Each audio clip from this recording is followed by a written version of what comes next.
지금 유엔 인권위가 발칵 뒤집혔습니다. 한 북한 남성의 증언 때문이었어요. 북한의 처절한 연좌제. 가족이 도망쳤다는 건 동무의 사상 문제다. 보위부는 그를 반역자로 낙인 찍고 가두었죠. 아내와 아들은 탈출했습니다. 교화소 독방에서 8년 노동교화 그의 인생은 끝이었습니다. 고된 노동교화소에서 살아나오는 사람은 없었어요. 하지만 인천공항에서 모든 게 뒤집혔습니다. 8년 동안 매일 밤 일하며 돈을 벌어 국경을 넘은 브로커, 동지 제가 당신을 데리러 갈게요. 그 한마디가 8년의 지옥을 녹여내렸습니다. 과연 이 가족은 어떻게 다시 만났을까요? 여기서 잠깐 여러분은 지금 어디에서 시청하고 계신가요? 구독과 댓글을 남겨주시면 더 다양한 이야기를 들으실 수 있습니다. 이야기 시작합니다. 저는 북한 청년군 광산에서 설비반장으로 일했던 장도현입니다. 45년을 살면서 체제를 의심한 적은 없었죠. 하지만 아내와 아들이 탈북한 뒤 저는 연좌제의 굴레에 갇혔습니다. 8년의 교화소 생활을 거쳐 기적적으로 가족과 재회했죠. 지금부터 그 이야기를 들려드리겠습니다. 검은 세단이 우리 집 앞에 멈춰 섰습니다. 새벽 4시였죠. 보위부 요원 3명이 내렸습니다. 그 순간 저는 알았습니다. 아내와 아들이 이미 국경을 넘었다는 걸요. 하루 전 새벽, 저는 열린 대문을 발견했습니다. 안방 이불은 뒤엉켜 있었어요. 부엌 그릇은 그대로였죠. 하지만 서윤과 민우는 사라졌습니다. 마당에 남은 건 작은 발자국 2쌍뿐이었어요. 아내 것과 아들 것. 북쪽을 향하고 있었습니다. 인민반장이 확성기로 외쳤습니다. 도강자가 발생했다고요. 모든 가족은 즉시 보고하라고 했죠. 저는 떨리는 손으로 서약서에 도장을 찍었습니다. 행방을 알면 즉시 신고하겠다고요. 보위부 중좌 리강호가 저를 노려봤습니다. 안경 너머 눈빛이 차가웠어요. 진짜 몰랐냐고 물었죠. 저는 고개를 저었습니다. 아내가 무슨 생각을 했는지 어떻게 알겠습니까? 리강호는 코웃음을 쳤어요. 가족도 모르는 남편이 무슨 쓸모가 있냐고 했죠. 사전에 알았다면 막았을 겁니다. 저는 대답했어요. 리강호가 탁자를 내리쳤습니다. 거짓말하지 말라고 소리쳤죠. 연좌제라는 걸 알면서도 보냈을 리 없다고요. 맞습니다. 저는 연좌제를 압니다. 그래서 더욱 막았을 겁니다. 조사실 온도가 떨어졌습니다. 리강호가 종이를 내밀었어요. 반성문을 쓰라고 했죠. 사상이 불순해서 가족이 도망쳤다고 인정하라고요. 저는 펜을 들지 않았습니다. 쓸 수 없다고 했죠. 아내는 단지 아들을 살리려 했을 뿐이라고요. 그게 바로 사상 문제라고 리강호가 말했습니다. 당이 주는 배급으로도 충분한데 왜 도망쳤겠냐고요. 저는 입을 다물었습니다. 작년부터 배급이 끊겼다는 건 모두가 아는 사실이었으니까요. 6시간의 조사가 끝났습니다. 리강호는 마지막 경고를 했죠. 징벌 노동 6개월이라고요. 백천 채석장에서 사상을 개조하라고 했습니다. 거부하면 정치범수용소라고 덧붙였어요. 집으로 돌아왔습니다. 대문에 붉은 페인트가 칠해져 있었어요. 반역자 집이라고 쓰여 있었죠. 이웃들이 커튼 뒤에서 훔쳐봤습니다. 아무도 말을 걸지 않았어요. 저는 혼자가 되었습니다. 방 안에서 서윤의 옷을 찾았습니다. 아직 그녀의 냄새가 났어요. 민우의 공책도 있었죠. 삐뚤빼뚤한 글씨로 아버지라고 쓰여 있었습니다. 저는 그것들을 가슴에 안았어요. 눈물이 났지만 소리내어 울 수는 없었죠. 왜 미리 말하지 않았을까요? 저를 믿지 못했던 걸까요? 아니면 저를 보호하려 했던 걸까요? 알 수 없었습니다. 하지만 한 가지는 분명했어요. 서윤은 살기 위해 떠났고 저는 살아남아야 했습니다. 다음 날 새벽 트럭이 왔습니다. 백천 채석장으로 가는 차였죠. 저는 낡은 가방 하나를 들고 올랐습니다. 다른 죄인들도 있었어요. 모두 침묵했죠. 트럭이 출발했습니다. 뒤를 돌아봤어요. 우리 집이 점점 작아졌습니다. 그때 깨달았습니다. 서윤과 민우가 남긴 건 발자국뿐이 아니라는 걸요. 그들은 제게 선택을 남겼습니다. 죽을 것인가, 살아서 다시 만날 것인가. 저는 주먹을 쥐었어요. 살겠다고 다짐했죠. 채석장이 보이기 시작했습니다. 거대한 돌산이었어요. 수많은 죄수들이 망치를 들고 있었죠. 감시관이 소리쳤습니다. 하루 할당량은 2톤이라고요. 못 채우면 배급이 없다고 했습니다. 저는 망치를 받았습니다. 무거웠어요. 손잡이가 미끄러웠죠. 첫 타격을 했습니다. 돌이 조금 깨졌어요. 이걸로 2톤을 채워야 한다니. 불가능해 보였습니다. 하지만 포기할 수 없었죠. 옆 사람이 쓰러졌습니다. 영양실조였어요. 감시관은 신경 쓰지 않았죠. 그저 할당량만 외쳤습니다. 저는 계속 망치질을 했어요. 손에 물집이 생겼습니다. 터졌어요. 피가 났죠. 그래도 멈출 수 없었습니다. 점심시간이 되었습니다. 옥수수죽 한 그릇이 전부였어요. 물같이 묽었죠. 배는 여전히 고팠습니다. 하지만 이것마저 귀했어요. 못 먹으면 죽으니까요. 오후가 더 힘들었습니다. 해가 뜨거웠어요. 목이 말랐죠. 물은 하루 2번뿐이었습니다. 어떤 이는 자기 오줌을 마셨어요. 저는 그럴 수 없었습니다. 아직은요. 해가 질 때까지 일했습니다. 겨우 1.5톤을 채웠어요. 감시관이 혀를 찼죠. 내일은 더 열심히 하라고 했습니다.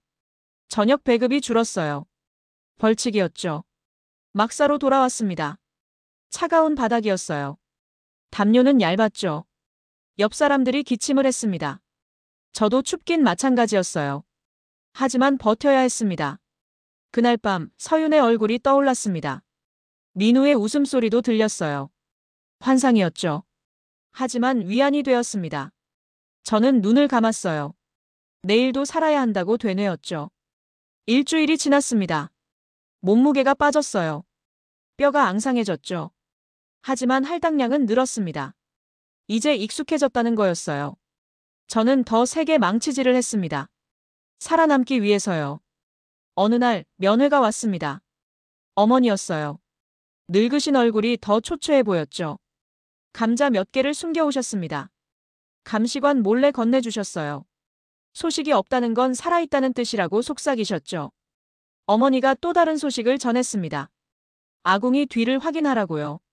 거기 뭔가 있다고 하셨죠. 무엇인지는 말씀 못하셨습니다. 감시가 있었으니까요. 6개월이 빨리 지나가길 바랐습니다.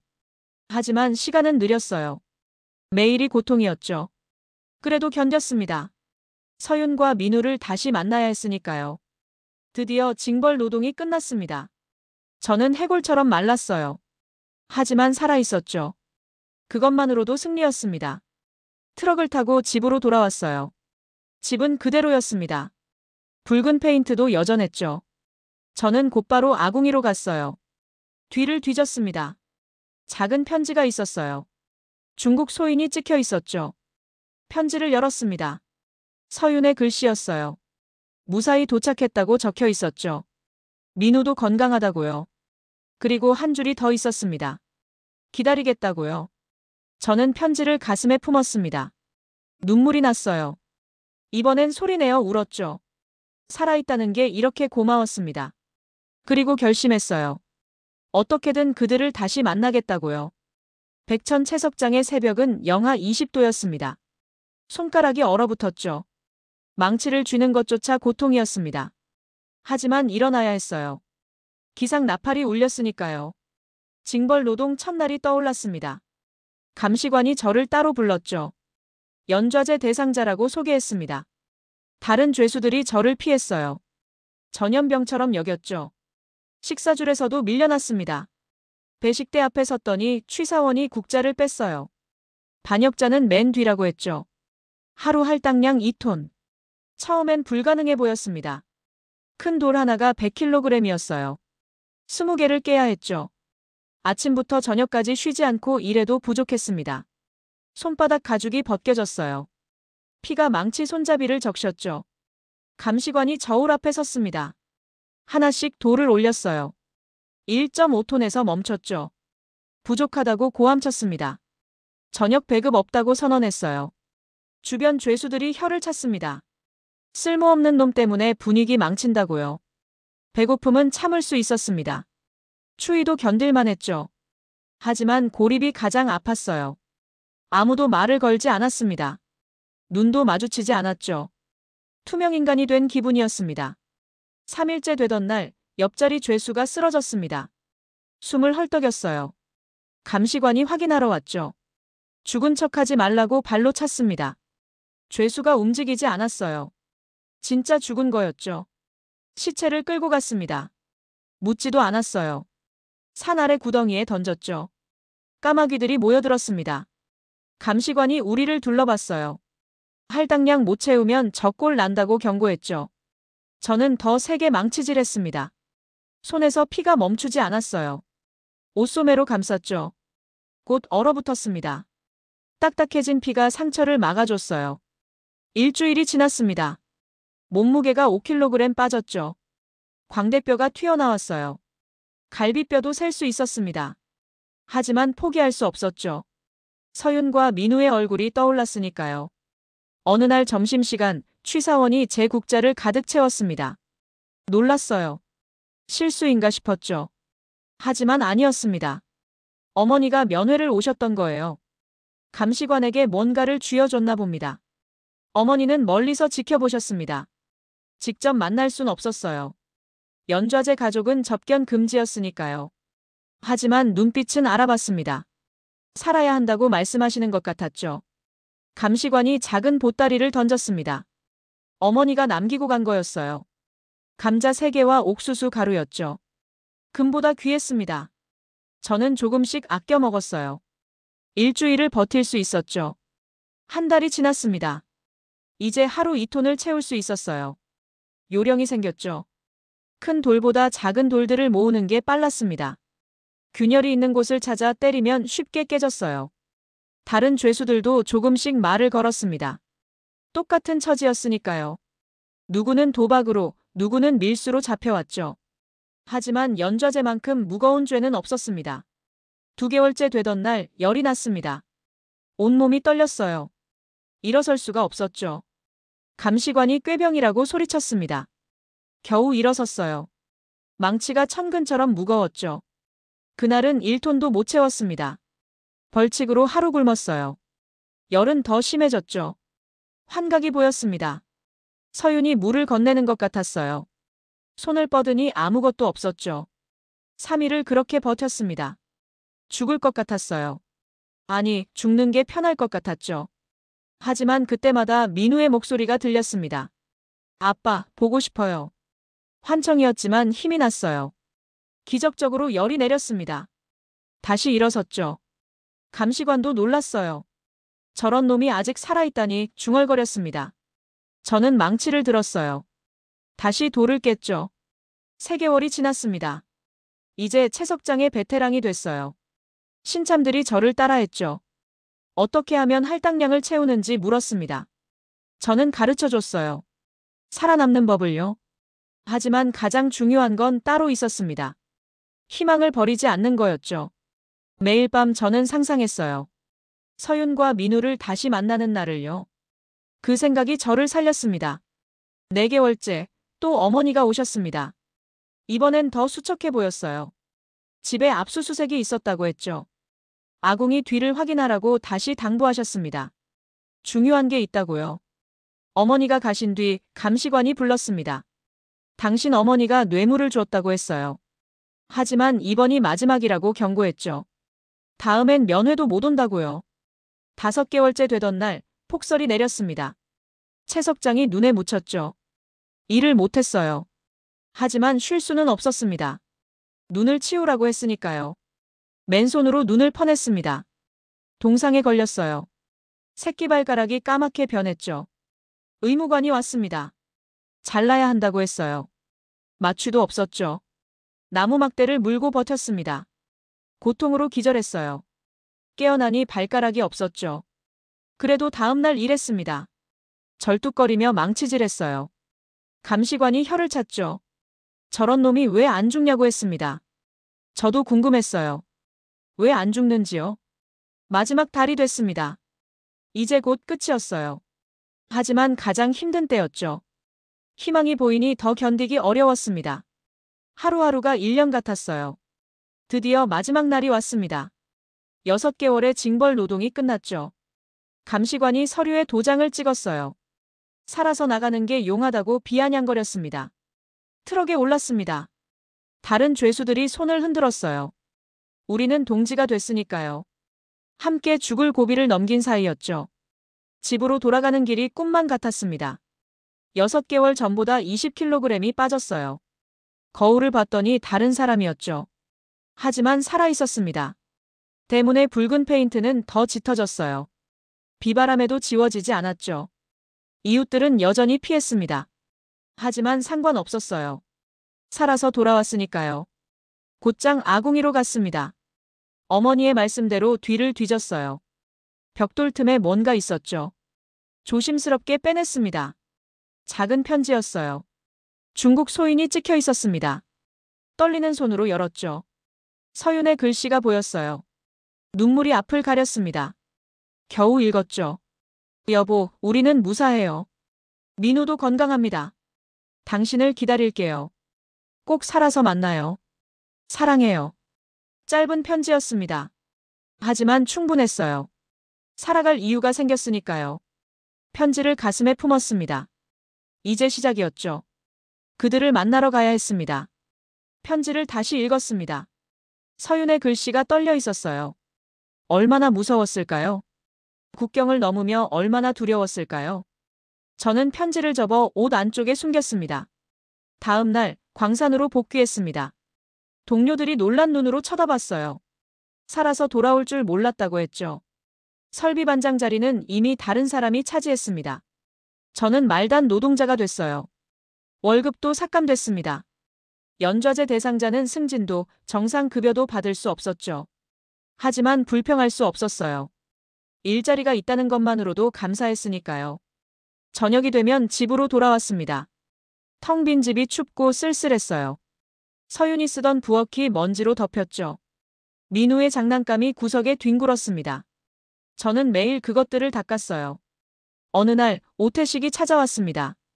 광산 동료였죠. 주위를 살피며 들어왔어요. 작은 보따리를 건넸습니다.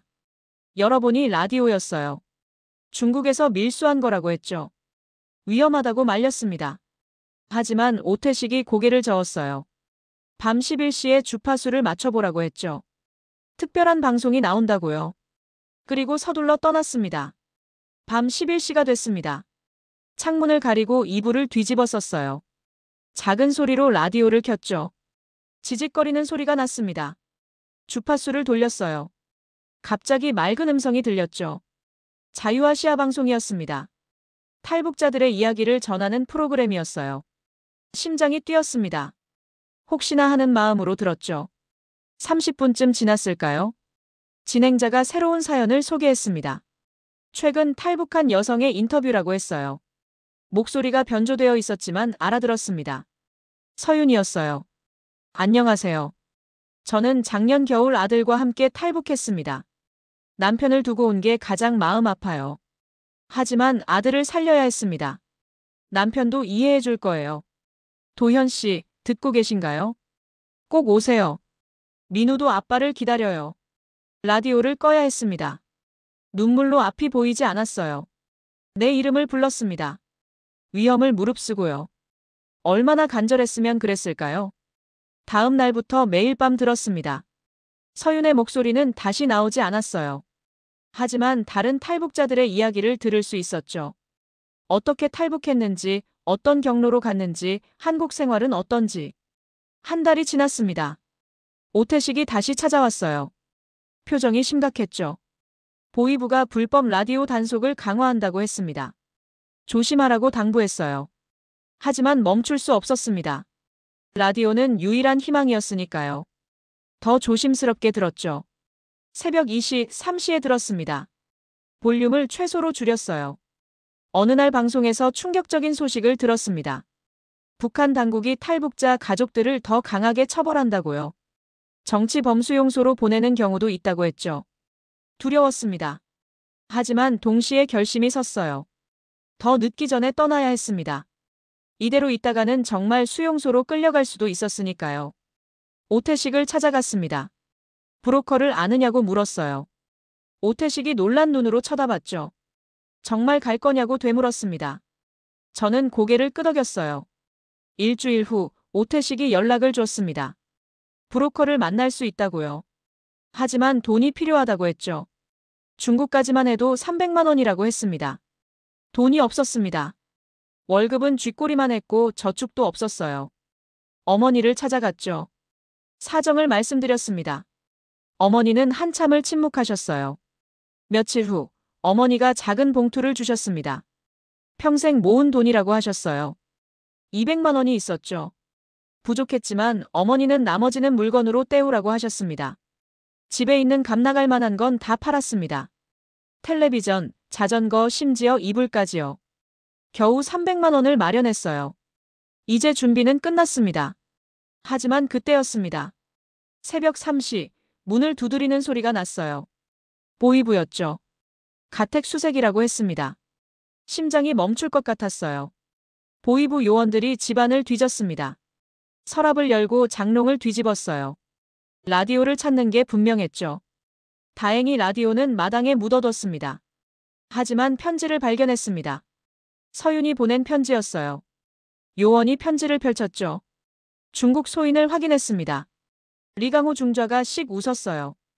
이제 됐다고 말했습니다. 증거를 찾았다고요. 적대 세력과 연락했다는 죄목이면 충분하다고 했죠. 저를 연행하라고 명령했습니다. 수갑이 채워졌습니다. 이웃들이 창문 너머로 지켜봤어요. 또 한 명이 끌려간다고 수군거렸겠죠. 저는 고개를 들었습니다. 당당하게 걸었어요. 보이부 구치소로 끌려갔습니다.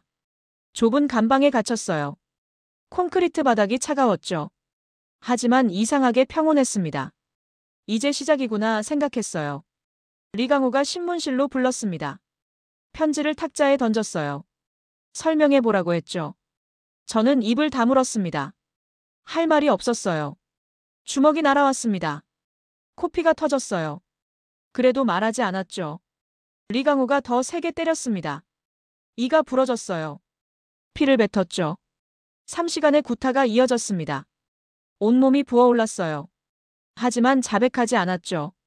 리강호도 지쳤는지 신문을 멈췄습니다. 감방으로 돌아왔습니다. 옆 감방에서 신음소리가 들렸어요. 나 같은 사람이 또 있었죠. 우리는 말없이 서로의 고통을 들었습니다.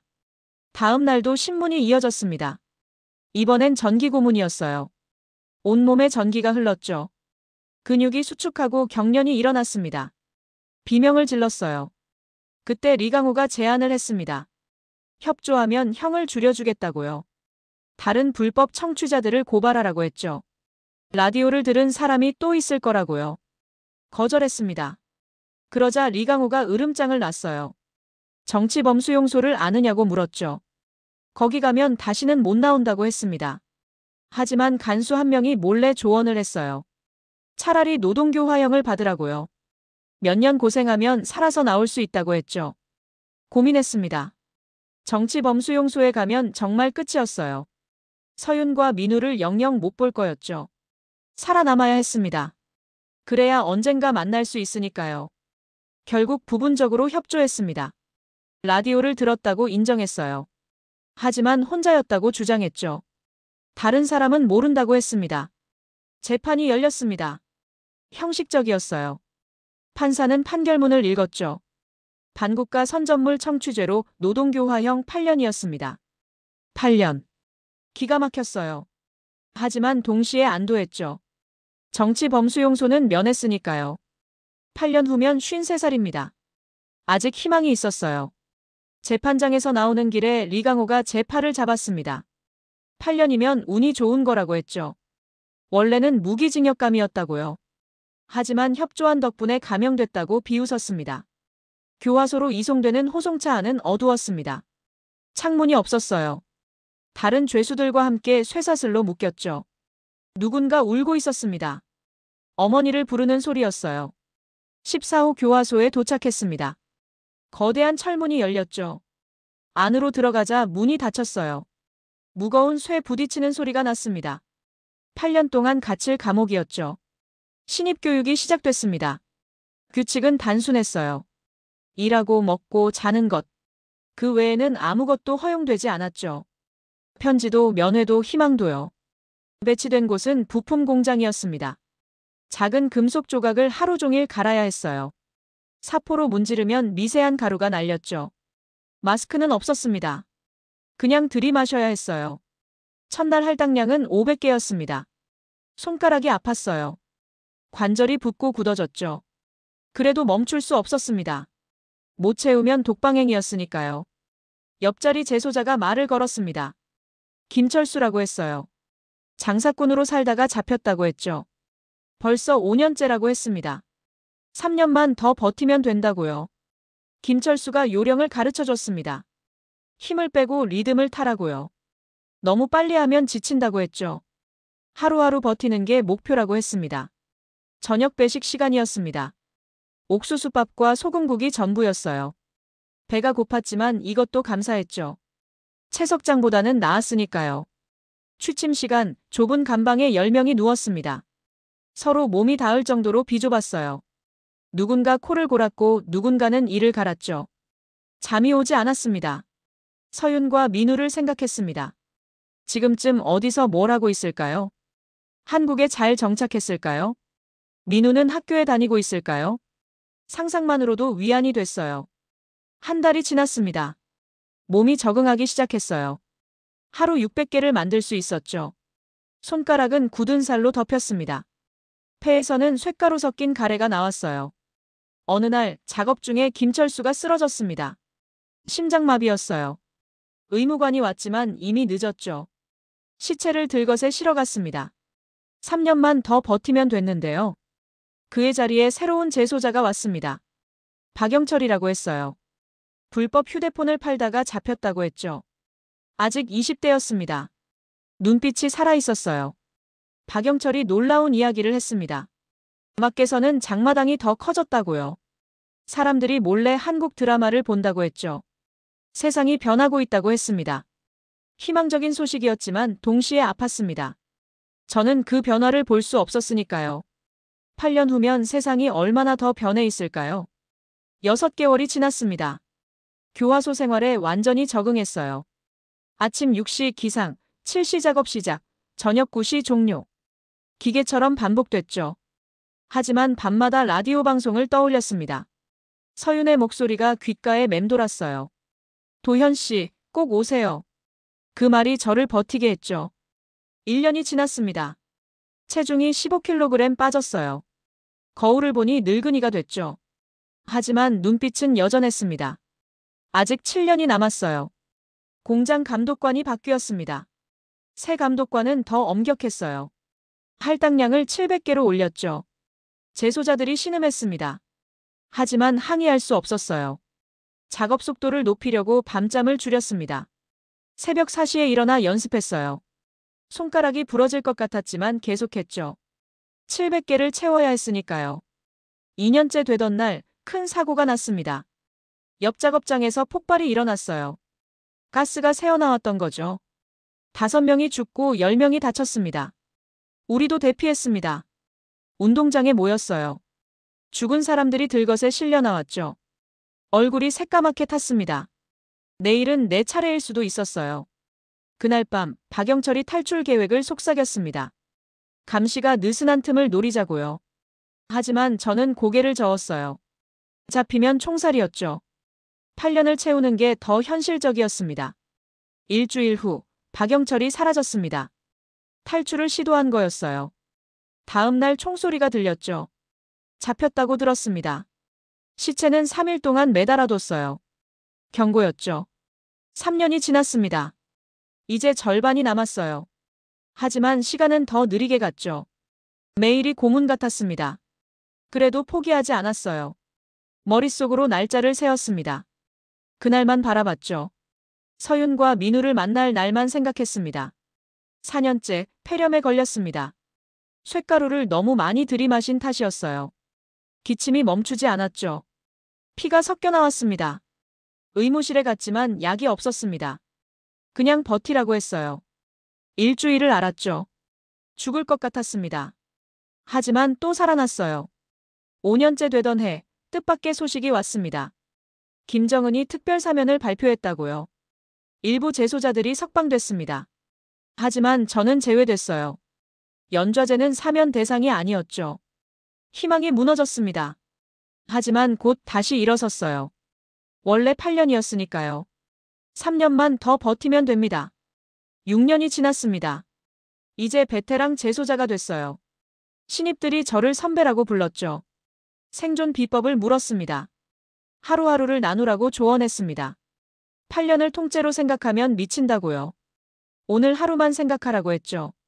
내일은 내일의 해가 뜬다고요. 7년째 손가락 관절염이 심해졌습니다. 부품을 잡기도 힘들었어요. 하지만 할당량은 여전했죠. 이를 악물고 계속했습니다. 이제 1년만 남았습니다. 365일이었어요. 달력을 만들어 하루씩 지웠죠. 300일, 200일, 100일. 숫자가 줄어들수록 가슴이 뛰었습니다. 마지막 달이 됐습니다.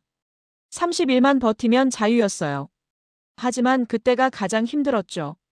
너무 기대돼서 잠이 오지 않았습니다. 드디어 출소일이 왔습니다. 8년 만에 교화소 문이 열렸죠. 햇빛이 눈부셨습니다. 간수가 서류를 건넸습니다. 도장을 찍으라고 했어요. 손이 떨렸죠. 8년 만에 자유였습니다.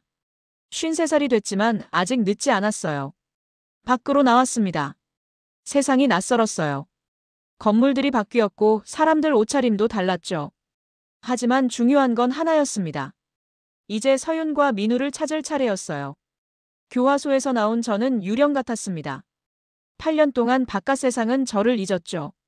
주민등록도 말소됐고 배급표도 없었어요. 공식적으로는 존재하지 않는 사람이었습니다.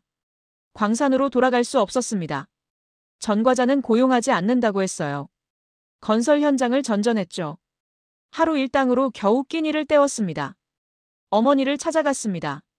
8년 만에 재회였죠. 어머니는 많이 늙으셨어요. 제 얼굴을 한참 만지셨습니다. 살아서 돌아온 게 꿈만 같다고 우셨죠. 어머니가 충격적인 소식을 전했습니다.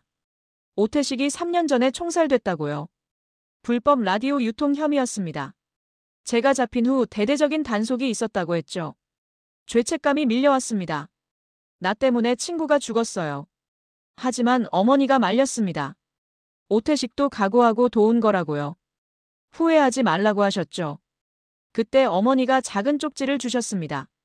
2년 전에 왔다고 했어요. 발신인이 없었지만 중국 우표가 있었죠. 떨리는 손으로 열었습니다. 아직 기다리고 있어요. 포기하지 마세요. 민우가 아빠를 매일 그리워해요. 연락이 올 거예요. 준비하고 계세요. 서윤의 글씨였습니다. 눈물이 났어요. 8년을 기다렸다니. 민우는 이제 20살이 넘었겠죠. 아빠 얼굴도 기억 못할 텐데 그리워한다니요. 공장 청소부 자리를 구했습니다.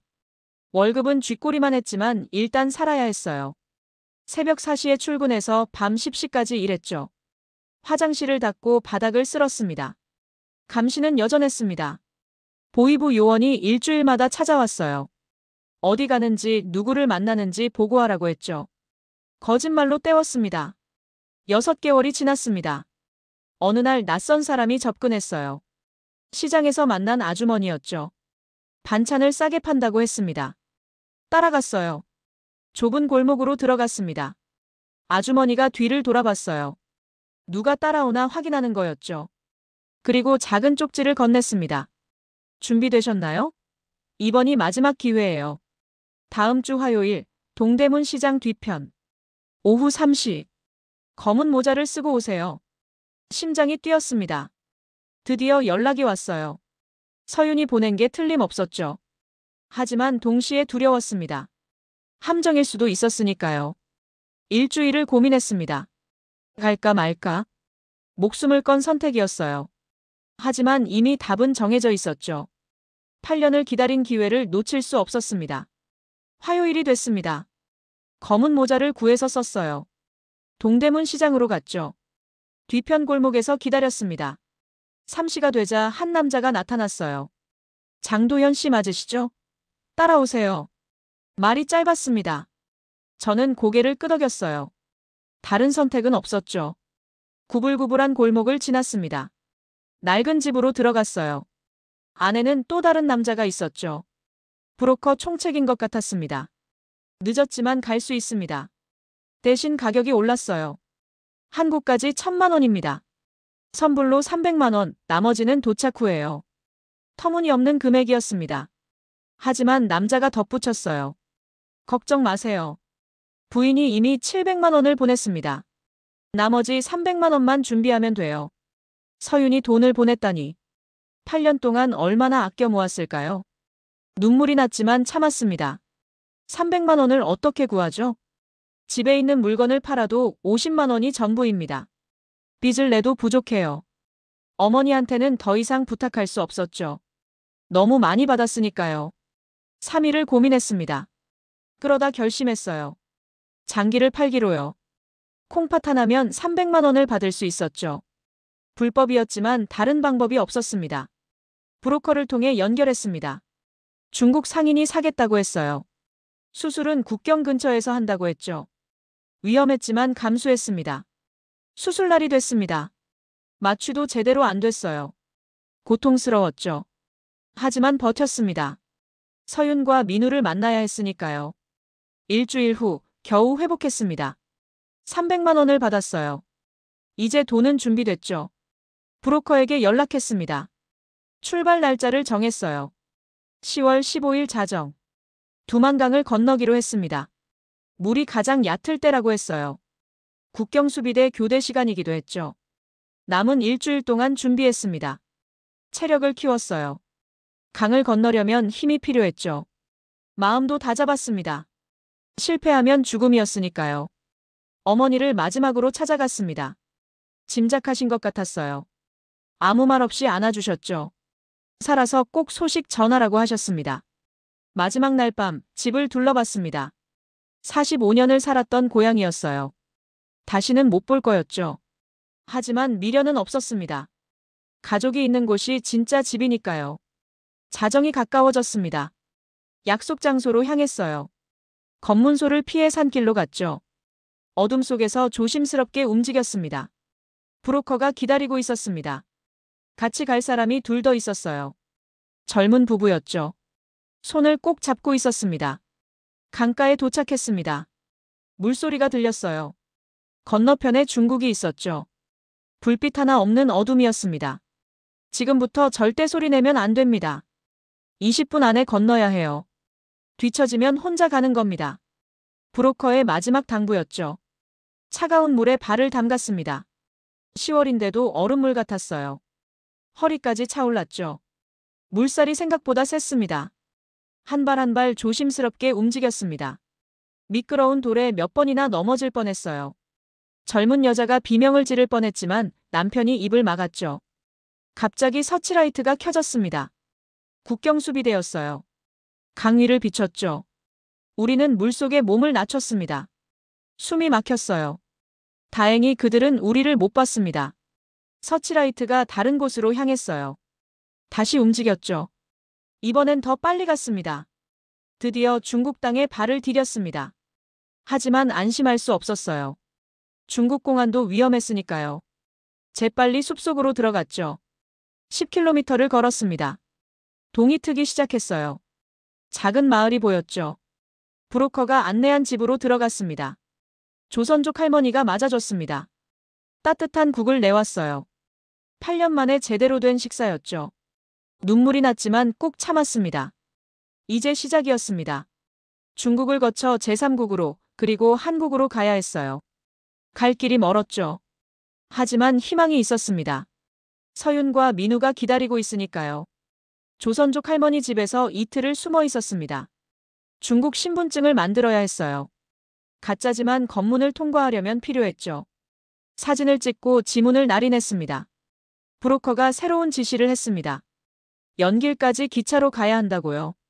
거기서 다른 조력자를 만날 거라고 했죠. 혼자 가는 게 안전하다고 했습니다. 중국 옷으로 갈아입었습니다. 모자를 깊이 눌러 썼어요. 말은 하지 말라고 당부받았죠. 북한 억양이 나면 바로 들킨다고요. 기차역은 사람들로 붐볐습니다. 공안이 곳곳에 있었어요. 심장이 쿵쿵 뛰었죠.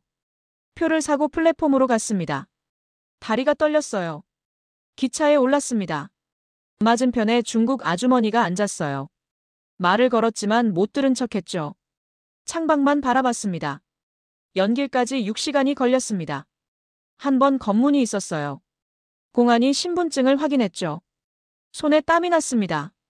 다행히 통과했어요. 연길역에 도착했습니다.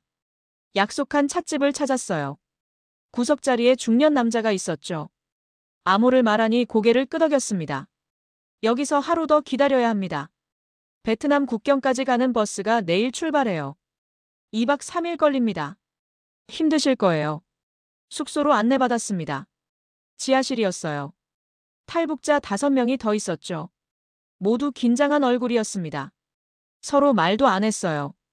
다음 날 새벽 버스에 올랐습니다. 낡은 관광버스였어요. 좌석 밑에 숨을 공간이 있었죠.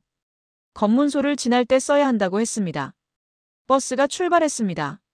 중국 대륙을 가로질러 남쪽으로 갔어요. 풍경이 바뀌었죠. 논밭이 끝없이 펼쳐졌습니다. 첫 검문소가 나타났습니다. 기사가 신호를 줬어요. 재빨리 좌석 밑으로 들어갔죠.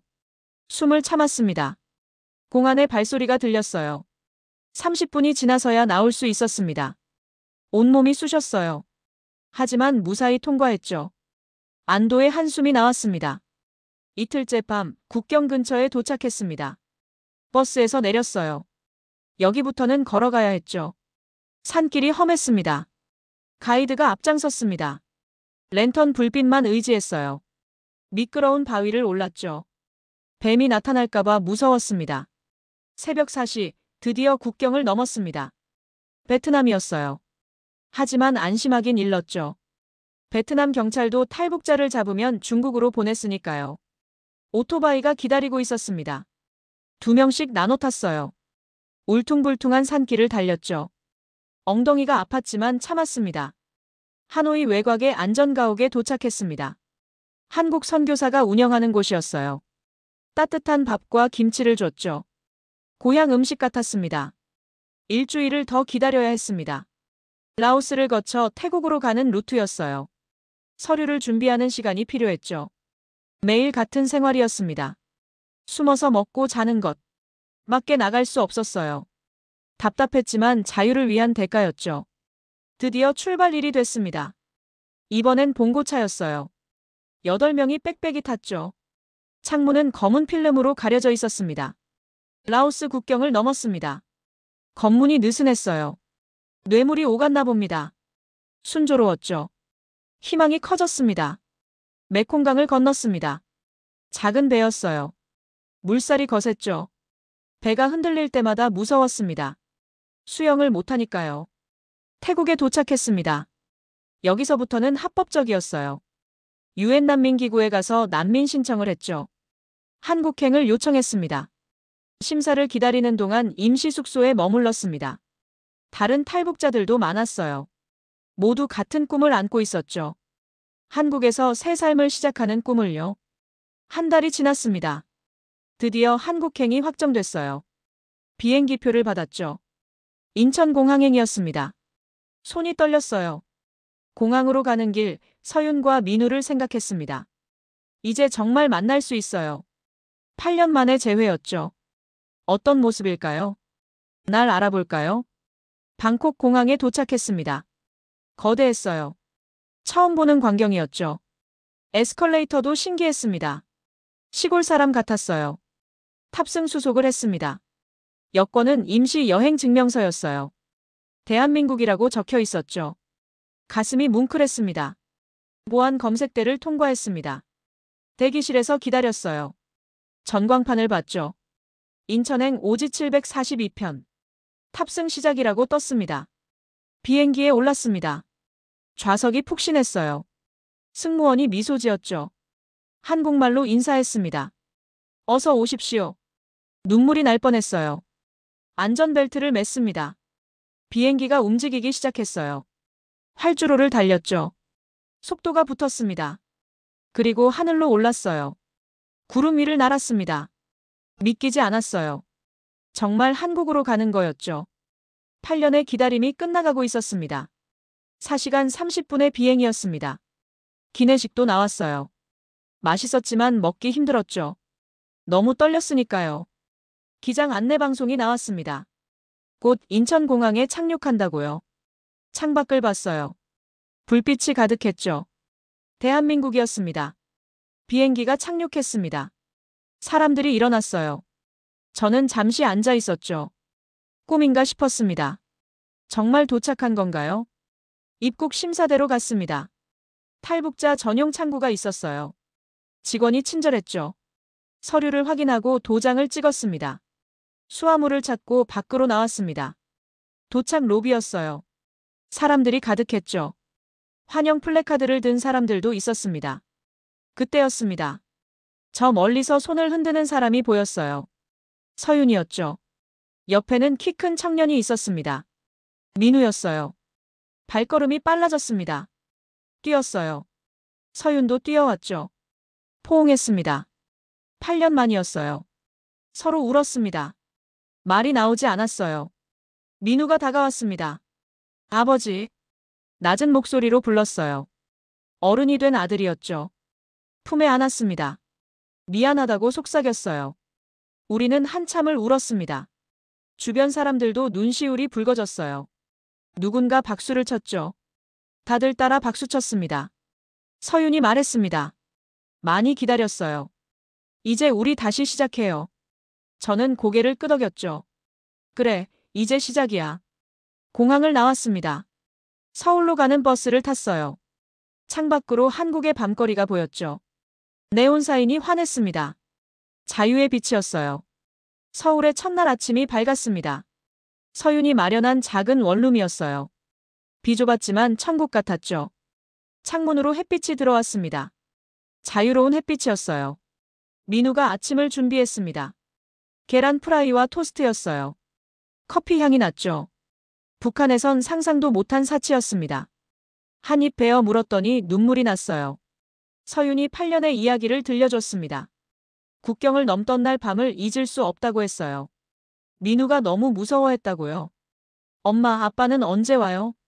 계속 물었다고 했죠. 중국에서 3개월을 숨어 지냈답니다. 태국으로 가는 길은 지옥 같았다고요. 민우가 열이 나서 죽을 뻔했대요. 약도 없이 버텨야 했다고 했습니다. 한국에 와서도 쉽지 않았어요. 하나원에서 3개월 교육받고 나왔지만 막막했다고요. 말투가 달라서 놀림받았고 직장도 구하기 힘들었답니다. 식당에서 설거지부터 시작했대요. 새벽부터 밤까지 일했다고 했죠. 민우 학원비를 벌어야 했으니까요. 손가락이 갈라지고 허리가 끊어질 것 같았다고요. 그래도 포기하지 않았답니다. 저를 데려와야 한다는 일념으로 버텼다고요. 월급의 절반을 저축했대요.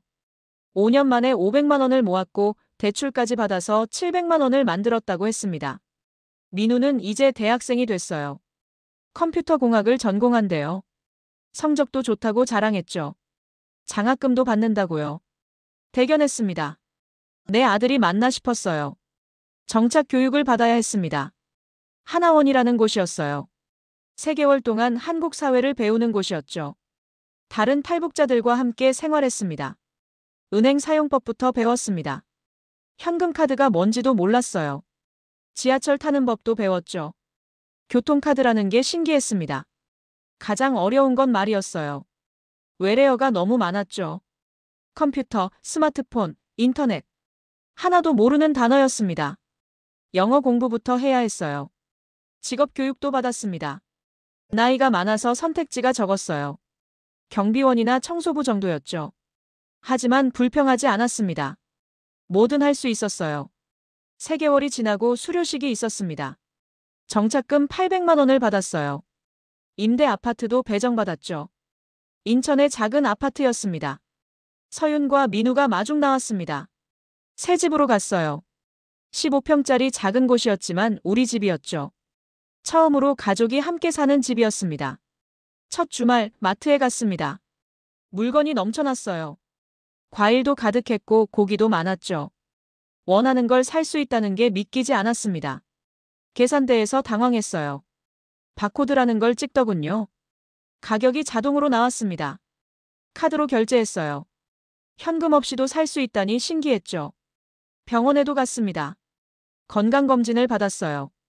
8년간 교화소 생활로 몸이 많이 상했거든요. 의사가 놀랐습니다. 어떻게 이 몸으로 버텼냐고요. 폐에 쇳가루가 쌓여 있었습니다. 간도 안 좋았어요. 콩팥도 하나뿐이었죠. 치료가 필요하다고 했습니다. 다행히 의료보험이 있었어요. 일자리를 구했습니다. 아파트 경비원이었어요. 야간 근무였죠. 낮에는 쉬고 밤에 일했습니다. 월급은 적었지만 만족했어요. 주민들이 친절했습니다. 탈북자인 걸 알고도 차별하지 않았어요. 오히려 과일이나 반찬을 나눠주기도 했죠. 고마웠습니다. 민우가 주말마다 찾아왔습니다. 컴퓨터 사용법을 가르쳐줬어요. 인터넷이라는 것도 배웠죠. 세상의 모든 정보를 볼 수 있다니 놀라웠습니다. 유튜브에서 북한 관련 영상을 봤습니다. 탈북자들의 증언이 많았어요. 내 이야기도 해야겠다고 생각했죠. 세상이 알아야 한다고요. 6개월이 지났습니다. 한국 생활에 적응했어요. 지하철도 혼자 탈 수 있었고 스마트폰도 쓸 줄 알게 됐죠. 작은 진전이었지만 뿌듯했습니다. 어느 날 통일부에서 연락이 왔습니다. 북한 인권 증언을 해달라고요. 고민했어요. 아직도 북한에 있는 가족이 걱정됐죠. 하지만 진실을 말해야 했습니다. 증언 준비를 했습니다. 8년간의 교화소 생활을 정리했어요. 날짜, 장소, 인물을 상세히 기록했죠. 잊고 싶은 기억이었지만 꺼내야 했습니다. 국회의원들 앞에서 증언했습니다. 연좌제의 실상을 말했어요. 가족이 탈북했다는 이유로 받은 처벌을 설명했죠. 교화소의 참상도 증언했습니다. 기자들도 왔습니다. 기사가 나갔어요. 반응이 뜨거웠죠. 많은 사람들이 충격받았다고 했습니다. 북한의 실상을 몰랐다고요. 방송국에서도 섭외가 왔습니다. 다큐멘터리를 만들고 싶다고요. 고민 끝에 승낙했어요. 더 많은 사람이 알아야 한다고 생각했으니까요. 촬영이 시작됐습니다. 카메라 앞에서 이야기했어요. 떨렸지만 담담하게 말했죠.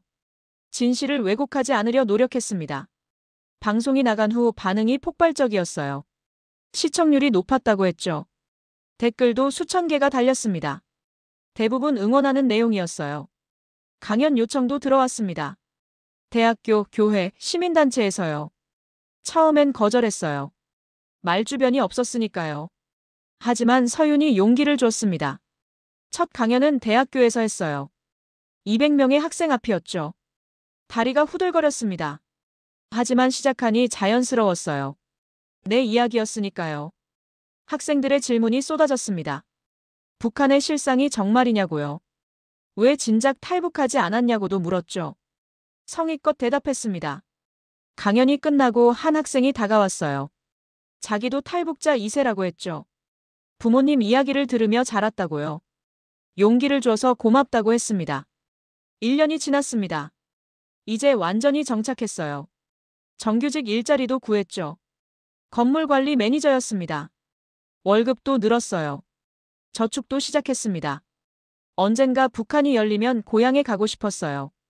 어머니 산소에도 가야 했고요. 그날을 위해 돈을 모았습니다. 민우가 취업했습니다. IT 회사였어요. 첫 월급을 받고는 가족 외식을 시켰죠. 비싼 식당이었습니다. 아버지 고생하셨다고 인사했어요. 그날 밤 서윤과 둘이 산책했습니다. 한강공원이었어요. 불빛이 아름다웠죠.